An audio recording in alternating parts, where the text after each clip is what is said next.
विद्यार्थी मित्र हो नमस्कार. मी LD ढगे आमच्या इनोव्हेटिव्ह पब्लिकेशनच्या डिजिटल प्लॅटफॉर्मवर आपले हार्दिक स्वागत करतो. विद्यार्थी मित्र हो, आपणास माहीतच आहे की सध्या आपण MCQ ची टॉपिक निहाय व्हिडिओ सिरीज पाहत आहोत. मागील व्हिडिओमध्ये आपण युनिट क्रमांक 16 ट्रान्सफॉर्मर यावरील काही महत्त्वपूर्ण MCQज पाहिले. पुन्हा एकदा आज आपणा समोर आमच्या पब्लिकेशनचे लेक्चरर शेख हैदर सर घेऊन आले आहेत द्वितीय वर्षातील 17वे युनिट DC जनरेटर यावरील काही महत्त्वपूर्ण MCQज. विद्यार्थी मित्र हो, हा व्हिडिओ आवडल्यास लाईक करा, शेअर करा व आमच्या YouTube चॅनलला सबस्क्राइब करा. त्याचबरोबर बेल आयकॉन मधील ऑल नोटिफिकेशनला क्लिक करण्यास विसरू नका. चला तर मग पाहूया आपले 17वे युनिट DC जनरेटर यावरील MCQज. पहला सवाल है हमारे पास, which rule is used to find the direction of induced EMF in DC generator. DC generator में प्रेरित EMF की दिशा ज्ञात करने के लिए कौन से नियम का प्रयोग किया जाता है.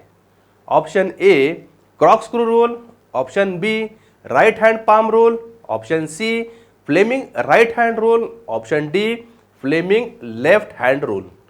अब यहाँ पर हमको क्या ज्ञात करना है कि DC जनरेटर में जो EMF इंड्यूस हुआ है, जो EMF प्रेरित हुआ है, उसकी दिशा मालूम करना है या दिशा ज्ञात करना है. Means we have to find the direction of induce EMF. अब हम जब भी डायरेक्शन फाइंड करेंगे इंड्यूस EMF की इन जनरेटर में, वहाँ पर हम फ्लेमिंग राइट हैंड रूल का इस्तेमाल करेंगे. किसका? Fleming right hand rule. अब फ्लेमिंग राइट हैंड रूल क्या बोलता है कि हम क्या करेंगे, पहले राइट हैंड के first three finger of right hand, मतलब पहले अपने राइट हैंड के पहले 3 फिंगर कौन कौन सा होगा, थंब, फर्स्ट फिंगर और middle finger, kept perpendicular to each other. मतलब तीनों में क्या होगा, परपेंडिकुलर. तीनों कैसे रहना, एक मेक को कैसे रहना, परपेंडिकुलर. सभी एक मेक के साथ कैसे रहेंगे, परपेंडिकुलर. यानी तीनों फिंगर के बीच में एग्जैक्टली 90 डिग्री की डिस्प्लेसमेंट रहना. कितना, 90 डिग्री. अब ये देखो, ये दो फिंगर के बीच में क्या है, 90 डिग्री डिस्प्लेसमेंट. उसके बाद में ये फर्स्ट फिंगर, अब ये तीनों भी क्या होगा, एक पेग के साथ में क्या है, पर एग्जैक्टली परपेंडिकुलर है. अब यहाँ पर क्या होता है कि जब भी हम कौन से बात करें, फ्लेमिंग राइट हैंड, तो फर्स्ट राइट हैंड के पहले 3 फिंगर, थंब, फर्स्ट फिंगर और मिडल फिंगर. जो मिडल फिंगर है वो मिडल फिंगर क्या इंडिकेट करेगा हमारे पास, डायरेक्शन ऑफ फ्लक्स और डायरेक्शन ऑफ मैग्नेटिक फील्ड. जो मिडल फिंगर, स्ट्रेट फिंगर क्या इंडिकेट करें, डायरेक्शन ऑफ फ्लक्स और मैग्नेटिक फील्ड. और जो मिडल फिंगर है वो मिडल फिंगर इंडिकेट करेगा direction of current flow through the conductor. और जो थंब है, थंब इंडिकेट करेगा मोशंस ओवर द कंडक्टर. क्या करेगा, मोशंस ओवर द कंडक्टर. अब यहाँ पर इसको समझने के लिए हम क्या करते हैं, थोड़ा सा क्या करते हैं, साइड में एक मैग्नेट निकाल देते हैं. सपोज ये हमारे पास क्या है, एक मैग्नेट है, इसके 2 पोल, एक साउथ, एक नॉर्थ पोल, दूसरा साउथ पोल. अब यहाँ पर जो है ये है हमारे बीच को क्या कहते हैं हम, मैग्नेटिक फील्ड. मैग्नेटिक फील्ड मतलब इफेक्टिव एरिया ऑफ मैग्नेट. अब यहाँ पे सपोज ये मेरा राइट हैंड है, ये राइट हैंड अगर सपोज कंसिडर कर रहा हो, तो ये जो स्ट्रेट फिंगर है, स्ट्रेट फिंगर के यहाँ पे सीधा ये क्या है, लाइन्स ऑफ मैग्नेटिक फील्ड. यानी जो हमारा फर्स्ट फिंगर है सीधा स्ट्रेट फिंगर इंडिकेट करेगा डायरेक्शन ऑफ मैग्नेटिक फील्ड. और उसके बाद में सपोज इसके बीच में हम अगर एक कंडक्टर रख रहे हैं, कंडक्टर, अब एक तो कंडक्टर हम रोटेट करेंगे क्लॉकवाइज, अदरवाइज इसको रोटेट करेंगे एंटी क्लॉकवाइज. तो अब यहाँ पर जो थंब इंडिकेट कर, थंब क्या इंडिकेट कर रहा है, हमारा मोशंस ओवर द कंडक्टर. क्या इंडिकेट करेगा, motions over the conductor, conductor के ऊपर होने वाली मोशंस. और जो मिडल फिंगर है हमारे पास, अब समझिए राइट हैंड है, ये समझिए. अब जो राइट हैंड है तो राइट हैंड का हमारा जो मिडल फिंगर है, मिडल फिंगर इंडिकेट करेगा डायरेक्शन ऑफ इंड्यूस करंट और current flow through the conductor. इस वजह से अब जब भी हम यहाँ पर DC जनरेटर में EMF इंड्यूस होगा, उसकी डायरेक्शन फाइंड करने के लिए हम कौन सा रूल का इस्तेमाल करेंगे, फ्लेमिंग राइट हैंड रूल. तो इस क्वेश्चन का सही आंसर होगा option number C, Fleming right hand rule. अगला सवाल है, which energy is converted into electrical energy by generator. Generator द्वारा कौन सी ऊर्जा विद्युत ऊर्जा में परावर्तित की जाती है और रूपांतरित की जाती है. Option A heat, option B kinetic, option C mechanical, option D chemical. The DC generator is rotated by prime mover and produce a voltage, so it convert mechanical energy into electrical energy. यानी जो DC generator रहता है, DC generator को हम क्या करते हैं, एक प्राइम मूवर द्वारा क्या करते हैं, उसको रोटेट करते हैं. अब रोटेट होगा तो क्या होगा, उसके अंदर एक क्या होगा, मैकेनिकल एनर्जी। तो जनरेटर क्या कर रहा है, डिवाइस ऐसा डिवाइस है जो मैकेनिकल एनर्जी को इलेक्ट्रिकल एनर्जी में कन्वर्ट करता है। तो इस क्वेश्चन का सही आंसर होगा option number C, mechanical energy. अगला सवाल है, which metal is use to make pole core of large DC generator machine, यानी लार्ज डीसी जनरेटर के मशीन के पोल कोर बनाने के लिए कौन से धातु का प्रयोग किया जाता है। Option A cast steel, option B cast iron, option C soft iron, option D stainless steel. अब हम अगर अब बात करें किसी लार्ज डीसी जनरेटर की, क्या बनाने का हमको, पोल कोर और पोल शूज। अब देखो जब भी पोल कोर और पोल शूज हम क्या करेंगे, बनाएंगे, तो उस टाइम में हम कास्ट स्टील का इस्तेमाल करते हैं। किसका, कास्ट स्टील, क्योंकि कास्ट स्टील की जो क्या है, जो परमेबिलिटी है वो कास्ट आयरन के कंपेरेटिवली हाइयर परमेबिलिटी, जिसकी वजह से जो मैग्नेटिक फ्लक्स जो फ्लो होगा उसमें उसको कम से कम अपोजिशन होगा, इसलिए हाइयर परमेबिलिटी मटेरियल इस्तेमाल करना अच्छी बात रहेंगी इसमें। अब यहाँ पे जो क्या है, देखो सब जनरली हम जो मटेरियल का इस्तेमाल करते हैं अलग अलग पार्ट डीसी जनरेटर के लिए, जब भी हम पोल कोर और पोल शूज बनाएंगे वहाँ पे हम इस्तेमाल करेंगे कास्ट स्टील का, और अगर आर्मेचर कोर रहेगा तो वहाँ पे लैमिनेटेड स्टील इस्तेमाल करेंगे। कम्यूटेटर के लिए हम हार्ड ड्रॉन कॉपर इस्तेमाल करते हैं। ब्रशेस अगर रहे तो स्मॉल जनरेटर रहेगा वहाँ पे कॉपर और कार्बन का इस्तेमाल करेंगे, और ब्रशेस ही अगर लार्ज जनरेटर रहेगा, लार्ज डीसी जनरेटर, तो वहाँ पर हम क्या इस्तेमाल करते हैं, इलेक्ट्रोग्राफाइट। अब यहाँ पर क्वेश्चन क्या है कि लार्ज क्या है, to make the pole core of large DC generator.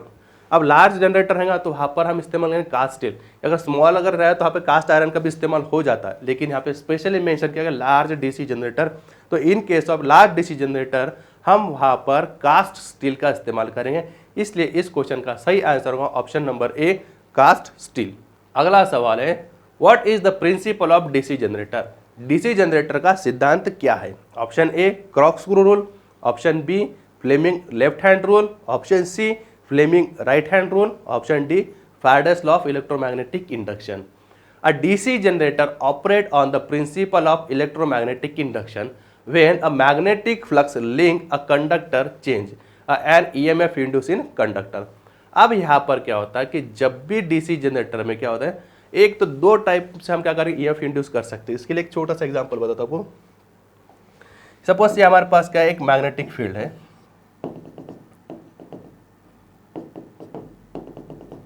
एक साउथ पोल, एक नॉर्थ पोल और साउथ पोल। अब अगर सपोज ये मैग्नेटिक फील्ड है, इसके अंदर अगर हम क्या करेंगे, एक कंडक्टर को अगर रोटेट कर रहे हैं, क्या करेंगे, रोटेट करेंगे, तो यहाँ पर क्या होगा, हमारा EMF इंड्यूस होगा। क्या करेगा, EMF कैसा कि ये मेजर कंडक्टर है, ये कंडक्टर क्या करेगा, ऐसा ये नंबर ऑफ लाइन्स ऑफ क्या करेगा, कट करेगा, तो इसमें क्या होगा, EMF इंड्यूस होगा। मतलब जब भी चेंज इन मैग्नेटिक फील्ड अगर, अब यहाँ पर क्या हो रहा है, देखो एक सिंपली कि यहाँ पर अगर जो कंडक्ट ये मैग्नेटिक फील्ड है, ये मैग्नेटिक फील्ड कैसा है, स्टेशनरी है, मतलब कोई भी वहाँ पर मूवमेंट, रोटेटिंग मूवमेंट नहीं है, कोई भी हलचल नहीं है, वहाँ पर क्या है, स्थिर है, मतलब क्या है, स्टेशनरी। और जो कंडक्टर कैसा है, रोटेटिंग है। तो यहाँ पर जो भी EMF इंड्यूस होगा कैसा होगा, डायनेमिकली इंड्यूस EMF। एक तो हम क्या कर सकते हैं, ये कंडक्टर को रोटेट कर सकते हैं, अदरवाइज दूसरी तरह क्या कर सकते हैं, कंडक्टर को स्थिर रखो, स्टेशनरी रखो, ये मैग्नेटिक फील्ड को रोटेट करो। ये दो तरह से हम क्या कर सकते हैं, EMF इंड्यूस कर सकते हैं। तो ये जो प्रिंसिपल है, ये प्रिंसिपल है Faraday's law of electromagnetic induction. The DC generator operate on the principle of electromagnetic induction. So इस क्वेश्चन का सही आंसर होगा option number D, Faraday's law of electromagnetic induction. अगला सवाल है, what is the formula for dynamical induce EMF। Dynamical induce EMF का सूत्र क्या है। Option A BLV holds, option B BL sine hold, option C BLV cos hold, option D BLV sine hold. अब यहाँ पे जब भी हम क्या करते हैं, यहाँ पे क्वेश्चन क्या पूछा गया, dynamically induce EMF। But what is mean by dynamically induce EMF, when a conductor move in a stationary magnetic field, so magnetic flux link with the change in a magnitude, therefore a EMF will be induce. अब क्या होता है, suppose हमने क्या करें, अभी तो ये पहले इस क्वेश्चन में बताए थे, सपोज हमारे पास क्या है कि ये यहाँ पर एक मैग्नेट है, नॉर्थ पोल साउथ पोल। अब इसके अंदर जो मैग्नेटिक फील्ड है, ये मैग्नेटिक फील्ड कैसा है, स्टेशनरी, क्योंकि हम मैग्नेट को कोई भी किसी भी फिजिकल तरह से हम उसको रोटेट नहीं कर रहे, उसको कैसा कर रहे हैं, स्थिर रख रहे हैं और स्टेशनरी रख रहे हैं। अब इसके अंदर अगर हम क्या करेंगे, कंडक्टर को रोटेट करेंगे, तो कंडक्टर क्या कर रहा है, मैग्नेटिक फील्ड हमारा कट करेगा और उसके अंदर क्या होगा, EMF इंड्यूस होगा। तो इसको बोलेंगे हम डायनेमिकल इंड्यूस EMF, क्योंकि इसमें इसके कंडक्टर पे क्या है, मोशन में, कैसा है, मोशंस में, इसलिए उसको बोलेंगे डायनेमिकल इंड्यूस ईएमएफ। जो डायनेमिकल इंड्यूस ईएमएफ का जो फार्मूला है वो क्या फार्मूला हमारे पास, एक BLV साइन थीटा। अब BLV साइन थीटा का ऑप्शन नंबर डी। अब बी का मतलब क्या है, यहाँ पर देखो बी क्या है, फ्लक्स डेंसिटी। फ्लक्स डेंसिटी मतलब यहाँ पर number of lines of force और number of lines of magnetic field कितने हैं पर यूनिट एरिया, तो उसको बोलेंगे फ्लक्स डेंसिटी। उसके बाद में दूसरा एल क्या है, ये जो इसकी जो लेंथ है कंडक्टर की लेंथ, वो कंडक्टर की लेंथ इन मीटर। ऑप्शन उसके बाद में क्या है हमारे पास, वी का मतलब क्या होता है, वेलोसिटी। क्या है, वेलोसिटी। अब ये कंडक्टर कितनी कौन सी वेलोसिटी से हम उसको उसके अंदर क्या कर रहे हैं, हम रोटेट कर रहे हैं, तो वेलोसिटी मीटर पर सेकंड में। तो इस वजह से इस क्वेश्चन का जो सही आंसर होगा वो आंसर होगा option number D. Dynamical induce E M F का जो फार्मूला होगा BLV sine hold, BLV sine hold. So इस क्वेश्चन का सही आंसर होगा ऑप्शन नंबर डी। अगला सवाल है, how many parallel path in duplex lap winding for 4 pole generator. यानी 4 पोल जनरेटर में डुप्लेक्स लैप वाइंडिंग में कितने समांतर पाथ होते हैं। Option A 4, option B 6, option C 12, option D 8। अब यहाँ पर हम बात कर रहे हैं डुप्लेक्स लैप वाइंडिंग की। In duplex lap winding the number of parallel path will be 2 और मल्टीपल ऑफ 2।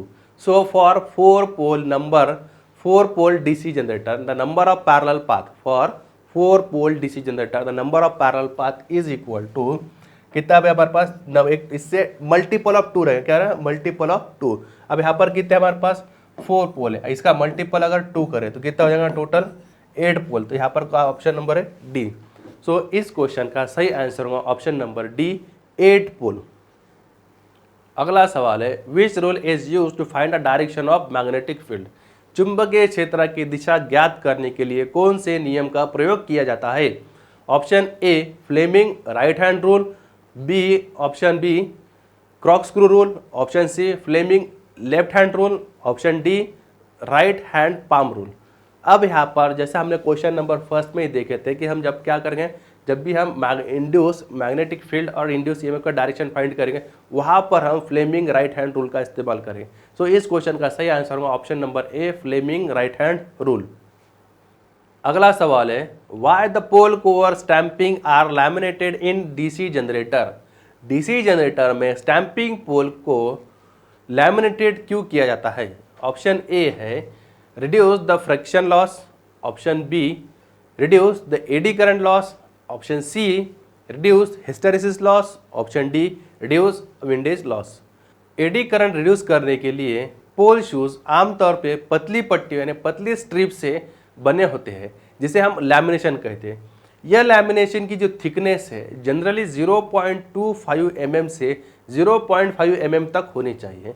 इस थिकनेस की जो वॉल्यूम है और जो थिकनेस है, हम थिकनेस कैसे फाइंड करते हैं और किस चीज़ पे डिपेंड करती है। जो थिकनेस है वो थिकनेस डिपेंड करती है silicon steel lamination plus varnish plus और वार्निश। मतलब कैसा हुआ कि varnish plus silicon steel plus varnish, मतलब ये इस तरह से हम क्या करते हैं, जो लैमिनेशन है वो लैमिनेशन के क्या करते हैं हम उसकी थिकनेस डिफाइन करते हैं। और जो थिकनेस है वो थिकनेस नॉर्मली क्या होना 0.25 mm से 0.5 mm के बीच में होनी चाहिए।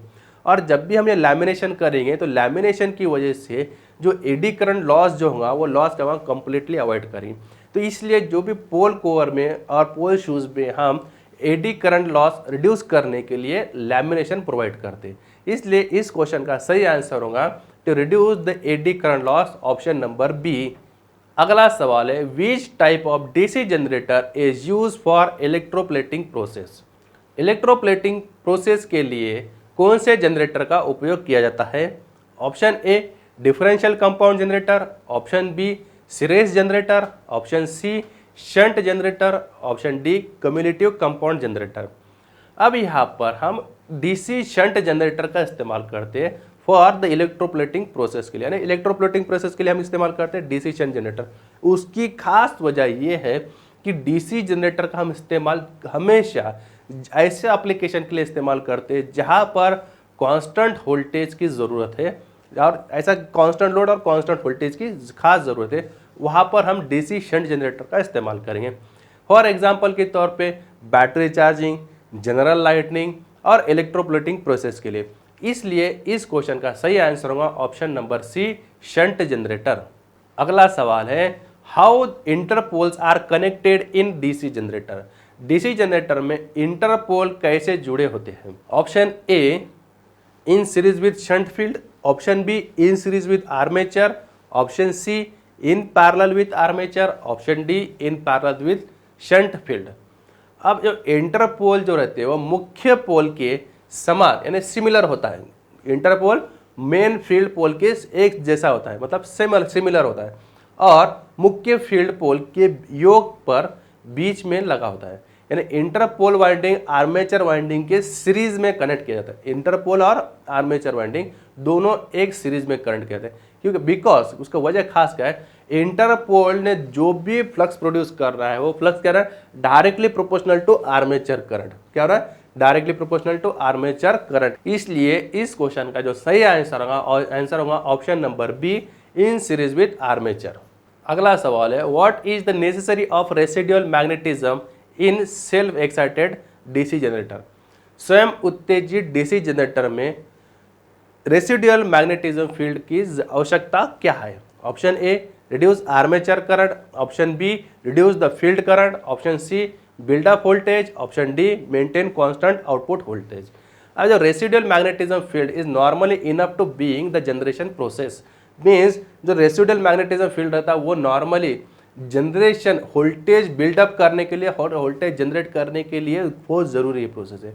मतलब क्या था, स्मॉलर अमाउंट क्या रहता है, रेसिडुअल मैग्नेटिज्म फील्ड रहता है। उसकी वजह से जो स्वयंचलित जनरेटर, मतलब क्या, जो सेल्फ एक्साइटेड का मतलब क्या है कि उसको बाहर से कोई भी एक्साइटेशन नहीं दिया वाला है, बाहर से कोई भी एक्साइटेशन नहीं दिया। इसका मतलब क्या हुआ, सपोज हमारे पास क्या है, एक जनरेटर है और ये मैग्नेटिक फील्ड, ठीक है।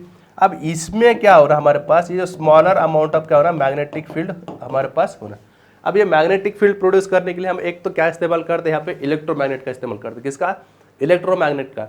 इलेक्ट्रोमैग्नेट का मतलब क्या होता है, अगर सपोज यहाँ पर हमने क्या कर दिया, यहाँ पे एक कॉइल कनेक्ट करें,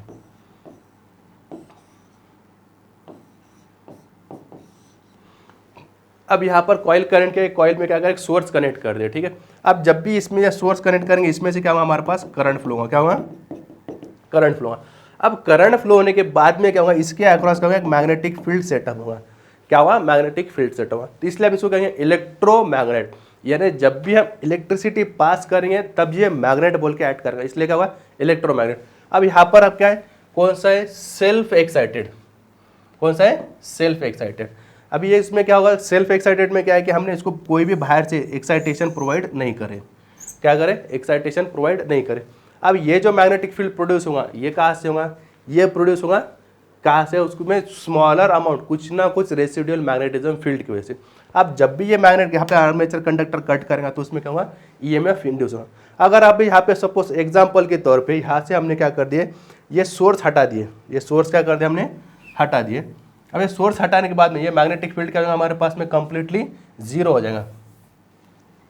सोर्स हटा दिया, नॉर्थ पोल साउथ पोल। अब यहाँ पर क्या है, मैग्नेटिक फील्ड जीरो है। अब अगर मैग्नेटिक फील्ड जीरो है, इसमें कुछ भी हमने कितना भी कंडक्टर रोटेट करें, मैग्नेट की वोल्टेज बिल्डअप होगा क्या? नहीं होगा, क्योंकि वहाँ पर क्या है, कुछ भी नहीं है, मैग्नेटिक फील्ड है ही नहीं। अगर अब इसमें स्मॉलर अमाउंट ऑफ क्या रहेगा, हमारा रेसिडुअल मैग्नेटिक फील्ड, यानी कुछ ना कुछ बचा रेसिडाइज मैग्नेटिक फील्ड अगर होगा, तो अब यहाँ पर अगर हम आर्मेचर कंडक्टर रोटेट करें तब क्या होगा, वोल्टेज बिल्ड होगा। जैसा वोल्टेज बिल्ड होगा, अब यही चीज़ के साथ में क्या होगा, इससे और क्या करेगा, इसको मैग्नेटिक फील्ड को और स्ट्रॉन्ग करते जाएगा। क्या करेगा, और स्ट्रॉन्ग कर देंगे, और उसके बाद में वोल्टेज स्लोली बिल्ड होते जाएगा। इसलिए वोल्टेज बिल्डअप करने के लिए रेसिडुअल मैग्नेटिज्म फील्ड होना बहुत ज़रूरी है। इसलिए इस क्वेश्चन का जो सही आंसर है option number C, build up the voltage. अगला सवाल है, which type of DC generator is use for long distance distribution line. Long distance distribution line के लिए कौन से जनरेटर का उपयोग किया जाता है? Option A, cumulative compound generator, option B, series generator, option C, differential compound generator, option D, shunt generator. A compound generator generally used for lightning power supply purpose and for heavy power service such as feeding long distance transmission line. Cumulative compound wound generator are also used for the driving a motor. यानी क्या होता है कि जब भी हम कम्युनिटिव compound का generator का इस्तेमाल करते हैं for long distance transmission line और डिस्ट्रीब्यूशन के लिए, क्योंकि इसकी जो खास प्रॉपर्टी है it provide a constant voltage, इसलिए इस क्वेश्चन का सही आंसर होगा option number A, cumulative compound generator. अगला सवाल है what is the purpose of pole shoes in DC generator.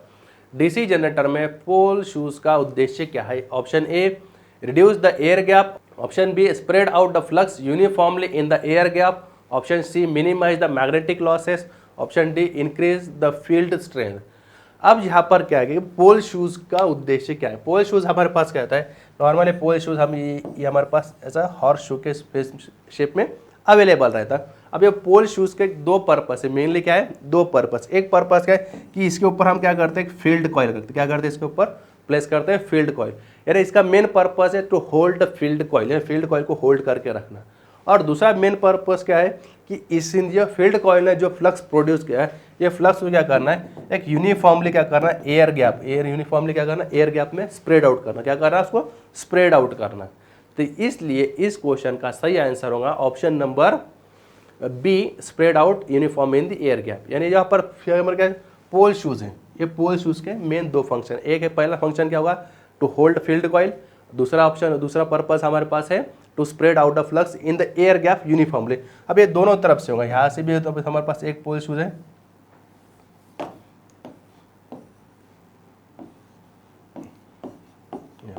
अब ये दोनों क्या करेंगे, हमारे पास जो भी एयर गैप है वो एयर गैप के बीच में जो मैग्नेटिक फील्ड है उसको यूनिफॉर्मली एक जैसा सभी तरफ क्या करेंगे, डिस्ट्रीब्यूट करेंगे।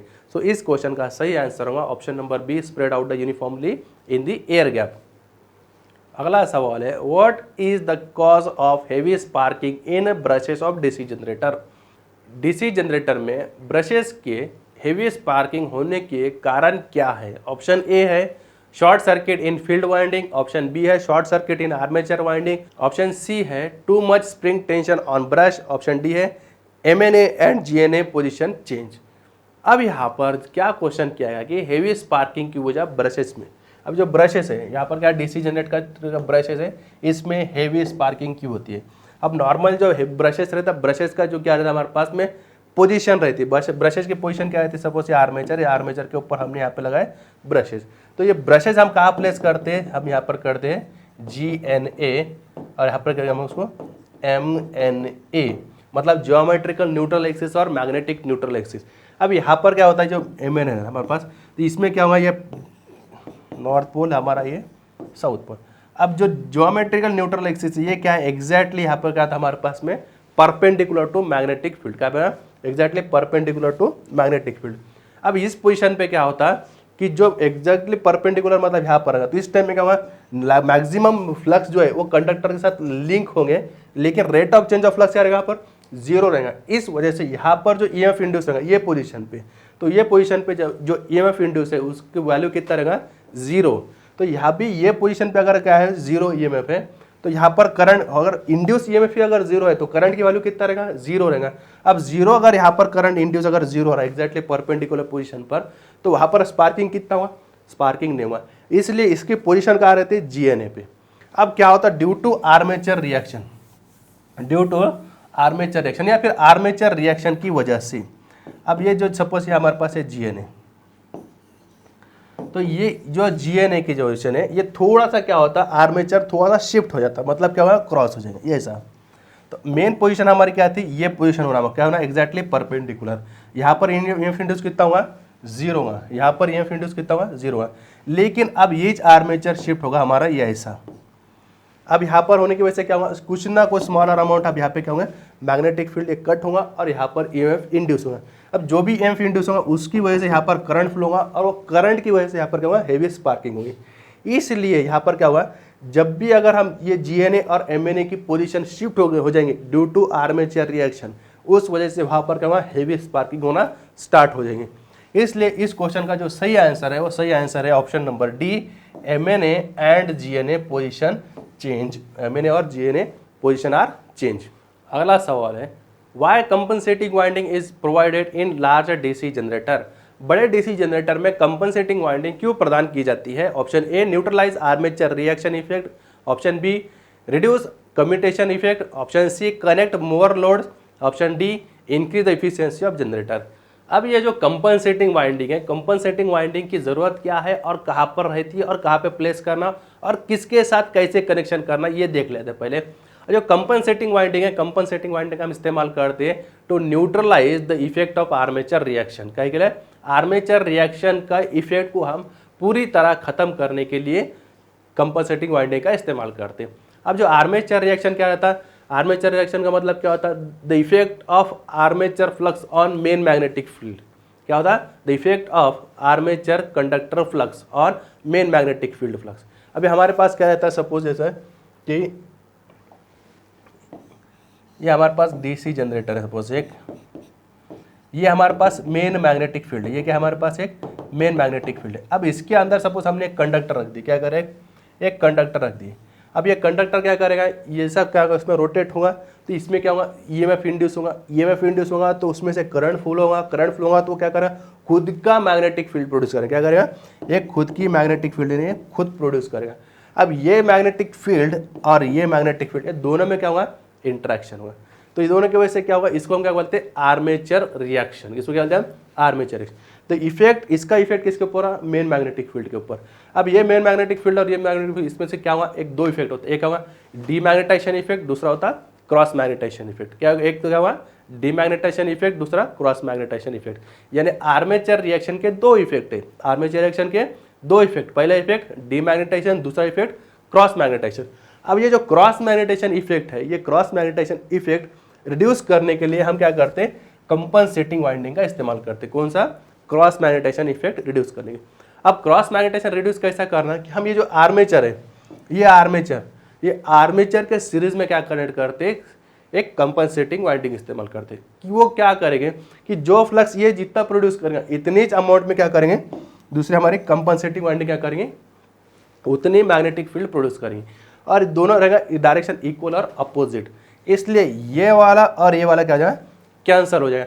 मतलब बचेगा के अंदर हमारे पास ओनली मेन मैग्नेटिक फील्ड, बचेगा के अंदर मेन मैग्नेटिक फील्ड। मतलब हमको जो ये जो इफेक्ट है, ये ब्लू कलर का जो इफेक्ट है, ये इफेक्ट हमको क्या करना है, कंप्लीटली नलीफाई करना है। इसलिए हम क्या करते हैं, कंपनसेटिंग वाइंडिंग का इस्तेमाल करते हैं। और कंपनसेटिंग वाइंडिंग कनेक्ट होती है आर्मेचर के सीरीज में। इसलिए इस क्वेश्चन का जो सही आंसर होगा वो आंसर होगा option number A, to neutralise the armature reaction effect. अगला सवाल है, why the terminal voltage decrease if the load increase in DC shunt generator. DC shunt generator में लोड बढ़ने पर वोल्टेज कम क्यों होता है। Option A, due to increase in armature resistance, option B because of armature reaction effect, option C because of brush voltage drop decreases, option D due to increase in the shunt field inductance. अब जब भी हम यहाँ पर DC shunt generator के ऊपर अगर load बढ़ाते हैं तो वहाँ पर स्मॉलर अमाउंट क्या होगा, तुम्हारा वोल्टेज ड्रॉप होगा। जो डीसी शंट जनरेटर की जो क्या है, कैरेक्टरिस्टिक है और कांस्टेंट वोल्टेज प्रोवाइड करना। लेकिन फिर भी ड्यू टू आर्मेचर रिएक्शन की वजह से, आर्मेचर रिएक्शन की वजह से क्या होता है, जैसा लोड बढ़ेगा। अब आर्मेचर रिएक्शन पिछले प्रीवियस क्वेश्चन में देखे हमने, क्या था, the effect of armature conductor flux on main magnetic field. अब इसके वजह से क्या इफेक्ट होते हैं, दो इफेक्ट होते हैं, क्रॉस मैग्नेटाइजेशन इफेक्ट, दूसरा डीमैग्नेटाइजेशन इफेक्ट। अब जो डीमैग्नेटाइजिंग इफेक्ट है, डीमैग्नेटाइजिंग इफेक्ट क्या करता है, जो मैग्नेटिक फील्ड है वो मैग्नेटिक फील्ड को क्या करता है, वीक करता है, कमजोर करेगा और कम करेगा। अब मैग्नेटिक फील्ड अगर कम होगा तो जो जनरेटर का आउटपुट है वो आउटपुट भी क्या हुआ, कम हुआ, क्योंकि आउटपुट डायरेक्टली प्रोपोर्शनल टू क्या है, तुम्हारा मैग्नेटिक फील्ड P5ZN/60A। जो आउटपुट ऑफ जनरेटर इज काय पे डिपेंड करता है, नंबर ऑफ फ्लक्स, जितना कट करेगा उतने क्या हुआ, ज़्यादा से ज़्यादा amount of induce EMF produce कर सकेंगे हम। लेकिन ड्यू टू क्या होता है, आर्मेचर रिएक्शन की वजह से, कहाँ से, आर्मेचर रिएक्शन की वजह से जो डीमैग्नेटाइजेशन इफेक्ट होता है, डीमैग्नेटाइजेशन इफेक्ट क्या करता है, टोटल मैग्नेटिक फ्लक्स को क्या करता है, कम करता है। अब मैग्नेटिक फ्लक्स अगर कम होगा तो क्या होगा, टोटल इंड्यूस ईएमएफ भी हमारे पास कम होगा, और इंड्यूस ईएमएफ कम होगा तो आउटपुट क्या हमारे पास क्या होगा, जो टर्मिनल वोल्टेज है टर्मिनल वोल्टेज भी रिड्यूस होगा। इसलिए जब भी हम लोड बढ़ा देंगे, लोड बढ़ाएंगे तो क्या होगा, आर्मेचर करंट पड़ेगा, आर्मेचर करंट पड़ेगा, ड्यू टू आर्मेचर रिएक्शन की वजह से यहाँ पर क्या होगा, ड्यू टू आर्मेचर रिएक्शन की वजह से यहाँ पर क्या होगा हमारे पास, because of armature reaction effect. इस वजह से जो है डीसी शंट जनरेटर का आउटपुट टर्मिनल वोल्टेज हमारे पास क्या होगा, कम होगा, क्या होगा, आउटपुट टर्मिनल वोल्टेज कम होगा। सो इस क्वेश्चन का जो सही आंसर है वो आंसर है option number B, because of armature reaction effect. अगला सवाल है which material is use to make brushes in generator. Generator में ब्रशेज बनाने के लिए कौन सी सामग्री का इस्तेमाल किया जाता है। Option A carbon and graphite, option B steel and graphite, option C cast iron and graphite, option number D aluminium and graphite. अब जो कार्बन ब्रशेज से कार्बन ब्रशेज बनाने के लिए डीसी जनरेटर में कार्बन एंड ग्राफाइट का इस्तेमाल किया जाता है। नॉर्मली अगर लो वोल्टेज या छोटा अगर स्मॉल जनरेटर वहाँ पे कार्बन का इस्तेमाल कर, अगर heavy generator carbon and graphite दोनों का भी इस्तेमाल कर सकते हैं। इसलिए यहाँ पर इस क्वेश्चन का जो सही आंसर है वो आंसर है question option number A carbon and graphite. Which type of DC generator is use for arc welding. Arc welding के लिए कौन से डीसी जनरेटर का इस्तेमाल किया जाता है। Option A shunt generator, option B differential compound, option C series generator, option D cumulative compound generator. अब यहाँ पर जो है जो डिफरेंशियल कंपाउंड जनरेटर है उसमें क्या होता है, जैसा आर्मेचर करंट बढ़ने पर टर्मिनल वोल्टेज तेजी से क्या होता है डिक्रीज होता है ना घट जाता है। अब वेल्डिंग में शॉर्ट जो टर्मिनल है, टर्मिनल कैसे रहते हैं हमारे वेल्डिंग के शॉर्ट सर्किटेड रहते हैं। अब शॉर्ट सर्किटेड होने की वजह से उसमें क्या होता है जो करंट होता है वो लार्ज करंट फ्लो होता है। क्या हुआ जब भी हम वेल्डिंग टर्मिनल शॉर्ट करेंगे उसमें क्या होता है हेवी करंट फ्लो होता है। अब वो हेवी करंट को शॉर्ट सर्किट करंट को एक लिमिटेड करंट में सीमित करने के लिए यानी एक सेफ लिमिट में लाने के लिए डिफरेंशियल कंपाउंड जनरेटर का इस्तेमाल करती है। इसलिए इस क्वेश्चन का जो सही आंसर है वो आंसर है option number B differential compound generator. अगला सवाल है what is the effect of shunt field resistance is above the critical resistance value in DC generator. यदि DC shunt field resistance critical resistance के ऊपर जाता है तो डीसी जनरेटर पर क्या प्रभाव होगा। Option A output voltage is pulsating, option B generator fails to build up voltage, option C output voltage is above normal, option D generator build up voltage normally. अब यहाँ पर जो क्रिटिकल रेजिस्टेंस है तो क्रिटिकल रेजिस्टेंस हम कैसा define करते हैं, the critical field resistance of DC shunt generator is defined as the maximum field circuit resistance which the shunt generator volt just excite. यानी क्या होता है जो शंट फील्ड रेजिस्टेंस पे एक जो डीसी शंट जनरेटर है एक्साइट होना स्टार्ट करेगा ना वोल्टेज बिल्डअप करना स्टार्ट करेगा उसको बोलते हैं हम क्रिटिकल रेजिस्टेंस। अब जब भी अगर डीसी शंट फील्ड रेजिस्टेंस की वैल्यू अगर क्रिटिकल रेजिस्टेंस से अगर ऊपर अगर जाती है अगर ज़्यादा अगर होती है तो वहाँ पर डीसी जनरेटर वोल्टेज बिल्डअप नहीं करेंगे। यानी क्या हुआ generator fail to build up voltage. अगर normal value shunt field resistance की value DC shunt critical resistance से अगर नीचे होती शंट फील्ड सर्किट की वैल्यू किसकी शंट फील्ड सर्किट रेजिस्टेंस की वैल्यू क्रिटिकल रेजिस्टेंस वैल्यू से अगर नीचे रहती तो जनरेटर वोल्टेज बिल्डअप करेगा और अगर इससे ऊपर अगर जाती है तो जनरेटर वोल्टेज बिल्डअप नहीं करेगा। यानी इस क्वेश्चन का जो सही आंसर होगा वो आंसर होगा option number B generator fails to build up voltage. अगला सवाल है what is the effect of armature reaction in DC generator. DC generator में आर्मेचर रिएक्शन का प्रभाव क्या होता है। Option A output voltage increase, option B output voltage will be become zero, option C output voltage is pulsating, option D output voltage decreases. अब यहाँ पर जो आर्मेचर रिएक्शन है आर्मेचर रिएक्शन क्या होता है अभी 2 से 3 क्वेश्चन में हमने इसको डिस्कस कर लिया। क्या डिस्कस किए कि effect of armature conductor flux on main magnetic field. ये जो इफेक्ट होता है इसकी वजह से 2 और इफेक्ट होते हैं। क्या होते हैं एक क्रॉस मैग्नेटाइजेशन दूसरा डीमैग्नेटाइजेशन।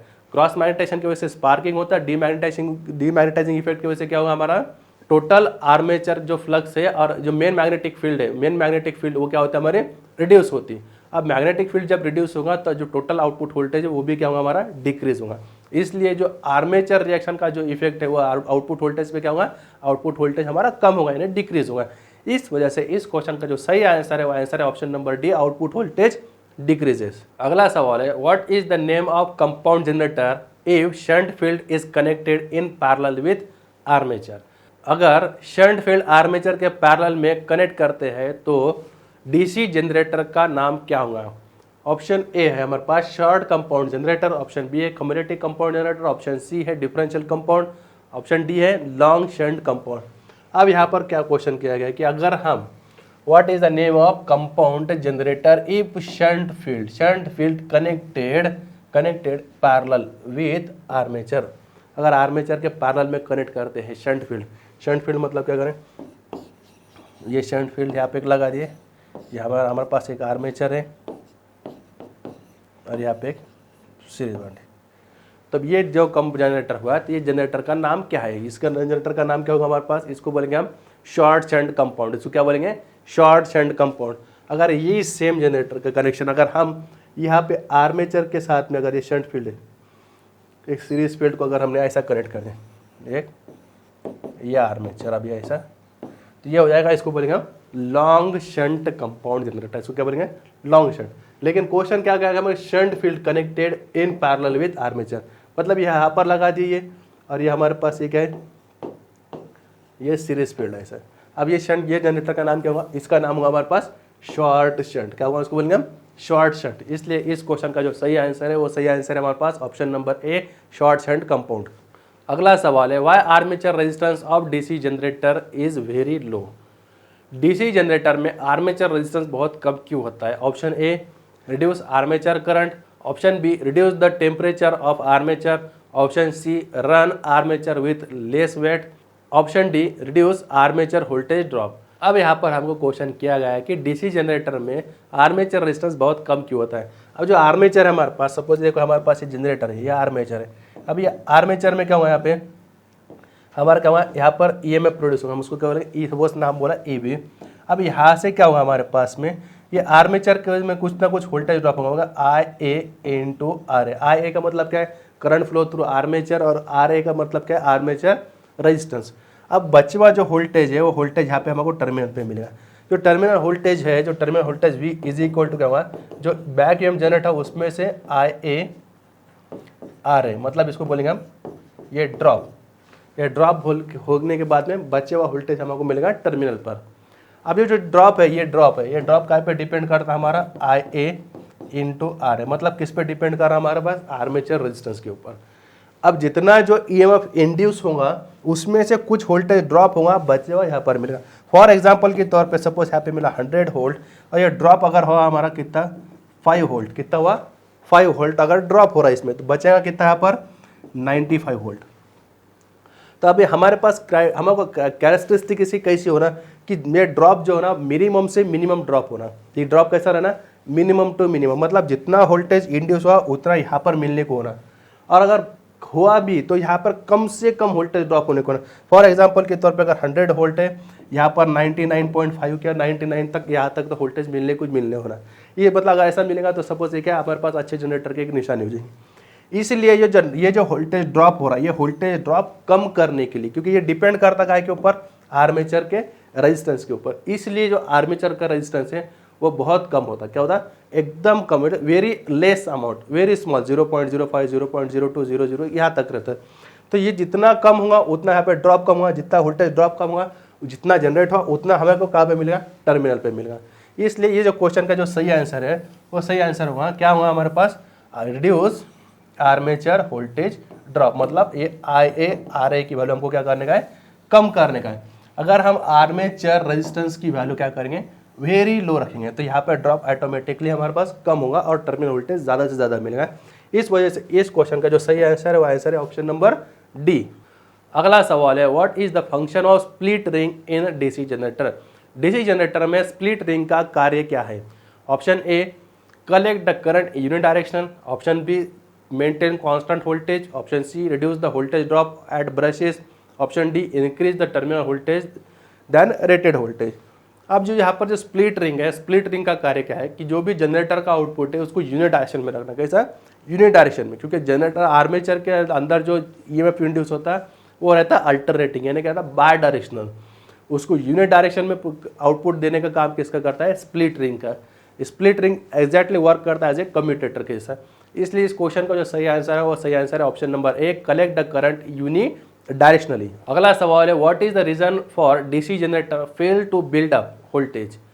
डीसी जनरेटर में वोल्टेज निर्माण करने के लिए विफल होने के कारण क्या है।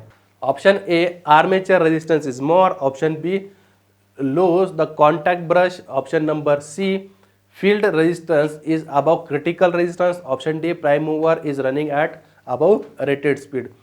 अब जब भी अगर हमारा क्या है, DC generator fail to build up voltage, voltage build करने के लिए अगर फेल होता है तो विफल होता है, तो उससे मुख्य कारण क्या है, उसका मुख्य कारण एक है कि field resistance is above critical resistance. जब भी अगर हमारा फील्ड सर्किट का रेजिस्टेंस क्रिटिकल रेजिस्टेंस से अगर ऊपर अगर जाएगा तो वहाँ पर हमारे पास में डीसी जनरेटर वोल्टेज बिल्डअप नहीं करेगा। उसकी वजह क्या है कि क्रिटिकल रेजिस्टेंस ज़्यादा हो जाएगा। अगर क्रिटिकल रेजिस्टेंस हमारा shunt field resistance critical resistance से अगर नीचे रहेगा तो वहाँ तक हमारा वोल्टेज क्या करता है, बिल्डअप करता है जनरेटर। जब भी अगर क्रिटिकल रेजिस्टेंस से ऊपर अगर जाता है फील्ड रेजिस्टेंस तो वोल्टेज बिल्डअप नहीं होगा। इसलिए इस क्वेश्चन का जो सही आंसर है वो सही आंसर है option number C, field resistance is above critical resistance. अगला सवाल है which type of DC generator work in absence of residual magnetism. Residual magnetism के अभाव में किस प्रकार का डीसी जनरेटर कार्य करता है। Option A series generator, option B compound generator, option C shunt generator, option D separately excited generator. अब जो रेसिडुअल मैग्नेटिज्म फील्ड की जरूरत होती है वहां पर वो होती है हमारे सेल्फ एक्साइटेड जनरेटर में। कहाँ पर? सेल्फ एक्साइटेड जनरेटर में, जो खुद के ऊपर क्या करें, जिसको किसी भी बाहर से हम क्या करें एक्सटर्नल सप्लाई नहीं देंगे और वो खुद ही क्या करेगा, खुद के ही मैग्नेटिक फील्ड से क्या करेगा, वोल्टेज बिल्डअप करेगा। लेकिन अब जब यहाँ पे क्या होता है सेपरेटली एक्साइटेड जो रहता है, सेपरेटली एक्साइटेड में क्या करते हैं, एक एडिशनली क्या करते हैं हम बाहर से सप्लाई कनेक्ट करते हैं उसको। इसलिए ये जो सेपरेटली एक्साइटेड जनरेटर रहते हैं इनको रेसिडुअल मैग्नेटिज्म फील्ड की कोई ज़रूरत नहीं है। अगर रहे तो भी नहीं, अगर रहो या ना रहो, separately excited generator without residual magnetism field के ऑपरेट होते हैं। इसलिए इस क्वेश्चन का जो सही आंसर है वो सही आंसर है option number D, separately excited generator. अगला सवाल है what is the name of part mark as cross in D generator. अब यहाँ पे जो डीसी जनरेटर में क्रॉस में ये मार्क करा है, ये जो मार्क है ये है, तो इसका नाम हमको बताना है और इस भाग का नाम क्या है। Option A pole shoes, option number B pole coil, option C pole core, option D pole tip. अब ये जो है ये जो मार्क क्रॉस मार्क करा है ये जो है इसको बोलते हैं हम पोल शूज। क्या बोलते हैं? पोल शूज। तो इस वजह से इस जो क्वेश्चन का आंसर है ऑप्शन नंबर ए करेक्ट होगा, पोल शूज। अगला सवाल है which method is use to improve the insulation resistance in DC generator. DC generator में इंसुलेशन रेजिस्टेंस को बेहतर करने के लिए किस विधि का उपयोग किया जाता है। Option A replacing brushes frequently, option B blowing hot air in the machine during maintenance, option C cleaning the commutator segment regularly, option D heating the machine by running periodically. अब जब भी अगर हमको अगर यहाँ पर डीसी जनरेटर का insulation अगर बेहतर करने का है तो हम क्या करते हैं, ब्लोइंग आउट हॉट एयर क्या करते हैं, उसके ऊपर हॉट एयर क्या करते हैं, फ्लो करते हैं किसके ऊपर, मशीन ड्यूरिंग मेंटेनेंस के टाइम में। उस वजह से उसके ऊपर से जो भी डस्ट डर्ट और जो भी इम्प्योरिटी पार्टिकल है वो सारे रिमूव हो जाते हैं। उसकी वजह से जो इंसुलेशन का स्ट्रेंथ और जो पहले स्ट्रेंथ की कंपेरेटिवली बढ़ जाएगा। क्योंकि डस्ट डर्ट से क्या होता है, इंसुलेशन रेजिस्टेंस की वैल्यू क्या होती है, डिक्रीज होते जाती है। जैसा dust dirt particle moisture content, इस वजह से क्या होता है इंसुलेशन रेजिस्टेंस की लाइफ और पीरियड भी क्या होते हैं, कम होती जाती है। इसलिए हॉट एयर ब्लो करने से डस्ट डर्ट पार्टिकल और जो मॉइस्चर कंटेंट वहाँ से रिमूव हो जाएंगे। इस वजह से ये जो क्वेश्चन का जो सही आंसर है वो सही आंसर है option number B, blowing hot air in the machine during maintenance. अगला सवाल है why DC generator should run clockwise direction. DC generator केवल घड़ी की दिशा में क्यों चलना चाहिए। Option A protect brush from damage, option B avoid short circuit current in armature, option C protect the residual magnetism, option D avoid overloading generator. अब हम जब भी अगर जनरेटर को ऑपरेट करेंगे तो उसको क्लॉकवाइज में ही रोटेट करना, क्योंकि अगर ऐसा नहीं करेंगे तो ब्रशेज डैमेज होने के चांसेस बहुत ज़्यादा रहते हैं। इसलिए उसको प्रोटेक्ट करने के लिए हम जनरेटर को क्लॉकवाइज डायरेक्शन में रोटेट कर दें। इस वजह से इस क्वेश्चन का जो सही आंसर है वो सही आंसर है option number A, protect brushes from damage. अगला सवाल है why DC generator are losing their residual magnetism. DC generator उसका रेसिडुअल मैग्नेटिज्म क्यों होता है। Option A heavy short circuit in load, option B running without load continuous, option C changing of direction of rotation very often, option D continuous running without break.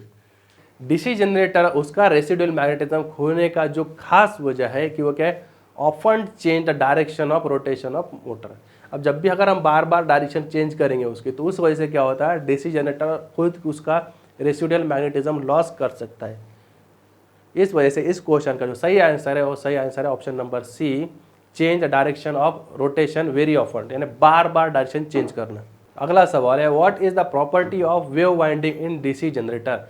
DC generator में wave winding की विशेषता क्या है। Option A a very low current high voltage, high current low voltage, option C है low current low voltage, option D है high current high voltage. अब इन case of DC generator wave winding, in wave winding only two parallel paths are provided between the positive and negative brushes। अब यहाँ पर क्या होता है कि जो वेव वाइंडिंग है इसमें सिर्फ हम दो ही पैरेलल पाथ प्रोवाइड करते हैं, काय के बीच में, पॉजिटिव और नेगेटिव ब्रशेस के बीच में। The number of brushes is equal to the number of parallel path. जितने नंबर ऑफ पैरेलल पाथ रहेंगे उतने नंबर ऑफ क्या रहेंगे हमारे पास, ब्रशेस रहेंगे। The wave winding is mainly use for high voltage low current application और high voltage low current machines के लिए।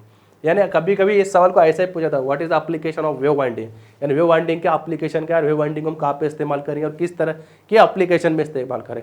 जहाँ पर हाई वोल्टेज की ज़रूरत है और लो करंट की ज़रूरत है, ऐसे मशीन्स में और ऐसे एप्लीकेशन के लिए हम वेव वाइंडिंग का इस्तेमाल करें। इसलिए इस क्वेश्चन का जो सही आंसर है वो सही आंसर है ऑप्शन नंबर ए, लो करंट हाई वोल्टेज। यहाँ पर क्या है, लो करंट हाई वोल्टेज। अगला सवाल है, why solid pole shoes are use in DC generator. DC generator में सॉलिड पोल शूज का उपयोग क्या है और क्यों किया जाता है। Option A, to reduce the reluctance of magnetic path. Option B, to increase the residual magnetism. Option C, to decrease the residual magnetism. Option D, to reduce the copper loss. The function of pole shoes are support the field coil and spread out the flux better uniformly in the air gap. अब जब हमारे जो पोल shoes है, पोल shoes का main मुख्य कारण क्या है और मेन फंक्शन क्या है। एक पहला फंक्शन हमने क्या बोले थे, to spread out the flux uniformly in the air gap. Air gap में फ्लक्स को क्या करना है, यूनिफॉर्मली क्या करना, डिस्ट्रीब्यूट करना। और दूसरा क्या था, जो फील्ड कॉइल को क्या करना, उसने होल्ड करके रखना, फील्ड कॉइल को पकड़ के रखना। अब इसमें जो सॉलिड जो पोल शूज इस्तेमाल करने की जो वजह है, वो वजह है जो सॉलिड में क्या होगा, उसका जो इंटरनल रेजिस्टेंस वो क्या होगा, कम हो जाएगा। मतलब क्या, जो रिलक्टेंस ऑफ मैग्नेटिक पाथ वो क्या होगा, कम हुआ। मतलब जो मैग्नेटिक पाथ है उसको क्या करें, कम से कम अपोज करेगा। इसलिए उस यहाँ पर क्या करते हैं, हम सॉलिड पोल का इस्तेमाल करते हैं।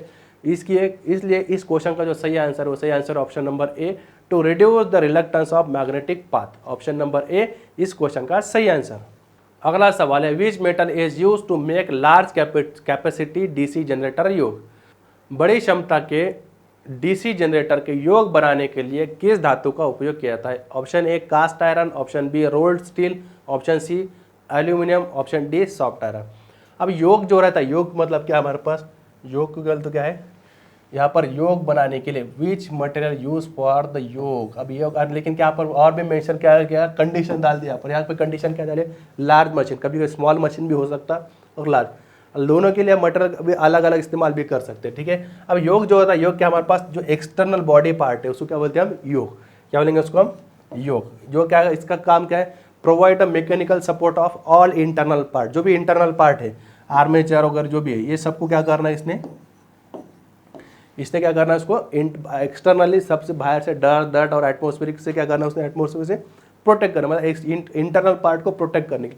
और दूसरा क्या है, टू कैरी द पाथ, जो पाथ कैरी कर टू हॉर मैग्नेटिक फ्लक्स, जो मैग्नेटिक फ्लक्स पाथ क्या करना, कैरी कर रहा है, उसको प्रोवाइड लोअर रिलक्टेंस, और उसको अपोजिशन भी कम से कम प्रोवाइड कर रहा है। इसलिए जो इसकी जो प्रॉपर्टी है ना, तो प्रॉपर्टी भी कैसे रहना है, इसके हायर परमेबिलिटी मटेरियल रहना है। इन केस ऑफ लार्ज मशीन हम यूज करते हैं रोल्ड स्टील। रोल्ड स्टील मतलब हमारे पास एक तो है पास CR जो कोल्ड रोल्ड ग्रेन ओरिएंटेड, एक hot rolled grain oriented HRGO। अब अगर यहाँ पे क्वेश्चन के सेम क्वेश्चन है, अगर यहाँ पे इतना ही मेंशन कर दे रहे हमें पे स्मॉल मशीन के लिए, स्मॉल मशीन में हम कास्ट आयरन का भी इस्तेमाल करते हैं, लेकिन लार्ज कैपेसिटी रहेगा तो आप इस्तेमाल करें हम कास्ट स्टील या फिर रोल्ड स्टील। रोल्ड स्टील में और हॉट रोल्ड और कोल्ड रोल्ड। इस वजह से इस क्वेश्चन का जो सही आंसर है वो सही आंसर है option number B, rolled steel. क्योंकि यहाँ पर क्या मेंशन किया है, लार्ज मशीन। तो लार्ज मशीन के जो योग बनाएंगे वहां पर हम इस्तेमाल करेंगे रोल्ड स्टील का। कौन सा, रोल्ड स्टील का। इस वजह से इस क्वेश्चन का जो सही आंसर है वो है option number B, rolled steel. अगला सवाल है, which type of voltage is induced dynamically in DC generator. DC generator में किस प्रकार का वोल्टेज गतिशील रूप से प्रेरित होता है। Option A, pulsating voltage. Option B, oscillating voltage. Option C, direct current voltage. Option D, alternating voltage. अब जब भी हम डायनेमिक की बात करेंगे, डायनेमिकली इंड्यूस ईएमएफ की, डायनेमिकली इंड्यूस ईएमएफ और डायनेमिकल और वोल्टेज की, तो वहाँ पर डायनेमिक वोल्टेज क्या आता है, E इज इक्वल टू क्या हम करें, BLV साइन थीटा। अब यहाँ पे जब भी क्या होगा वहाँ पर हमारे पास क्या हुआ, ये अल्टरनेटिंग वोल्टेज रहेगा। कैसा रहेगा, अल्टरनेटिंग। इस वजह से इस क्वेश्चन का जो सही आंसर है वो सही आंसर है option number D, alternating voltage. क्योंकि जब भी हम डायनेमिकल इंड्यूस ईएमएफ करेंगे तो वहाँ पर अल्टरनेट ही ईएमएफ प्रोड्यूस होगा। कौन सा, अल्टरनेट। इस वजह से इस क्वेश्चन का जो सही आंसर है वो answer number option number D, alternating voltage. अगला सवाल है, what is the purpose of slot mark cross और एक्स।